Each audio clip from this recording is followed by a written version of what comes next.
ધોરાજી બસ સ્ટેન્ડની અતિ જર્જરિત હાલત છે, શું કહેશો આ બાબતે?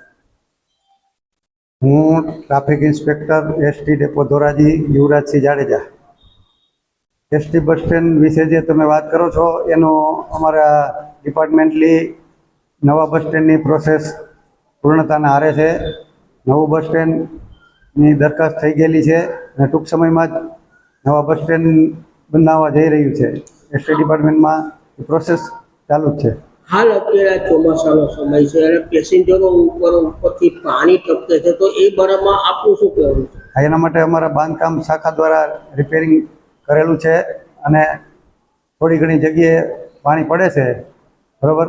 એની રજૂઆતો પણ અમે કરી દીધી છે અને એનું રિપેરિંગ થઈ ગયું છે, પણ હવે નવું બસ સ્ટેન્ડની પ્રોસેસમાં જ છે. એટલે આ બસ સ્ટેન્ડ છે એ કેટલા વર્ષ જૂનું બસ સ્ટેન્ડ છે? આ બસ સ્ટેન્ડ અંદાજિત 40 થી 45 વર્ષ જૂનું મારા અંદાજે છે. આ બસ સ્ટેન્ડ આજે 42 વર્ષ જૂનું છે, છતાં પણ આપના તરફથી કોઈ કાર્યવાહી કરવામાં કેમ નથી આવતી? આ આટલું જર્જરિત થઈ ગયું છે.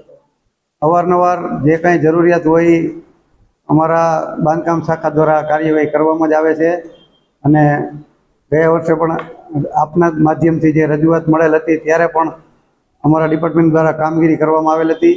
જ્યાં જ્યાં ક્યાંય ડેમેજની સ્થિતિ થાય છે ત્યાં પણ રિપેરિંગ કરવામાં જ આવે છે અને આ વર્ષે તો હવે નવું બસ સ્ટેન્ડની પ્રોસેસ પૂર્ણતાના આરે છે. ધોરાજી તાલુકાની અંદર ધોરાજીના કેટલા ગ્રામ્ય વિસ્તારો આ બસ સ્ટેન્ડની અંદર પેસેન્જરો છે તે મુસાફરી કરી રહ્યા છે?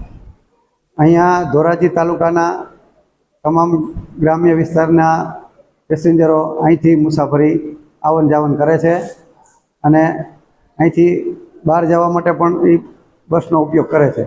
બસ સ્ટેન્ડમાં છે તે પંખાઓ પણ બંધ હાલતમાં જોવા મળે છે, એ બારામાં આપણું શું કહેવાનું? એના માટે અવારનવાર અમારી બાંધકામ શાખાનો ઇલેક્ટ્રિક વિભાગ એ રિપેરિંગ કરે છે. અમે અવારનવાર ત્યાં રજૂઆતો લેખિતમાં અને મૌખિક કરતા જ હોઈએ છીએ. એટલે પણ રનિંગમાં જે કાંઈ બંધ હોય ત્યારે અમે રજૂઆત કરીએ અને અવારનવાર રિપેરિંગ થઈ જાય છે.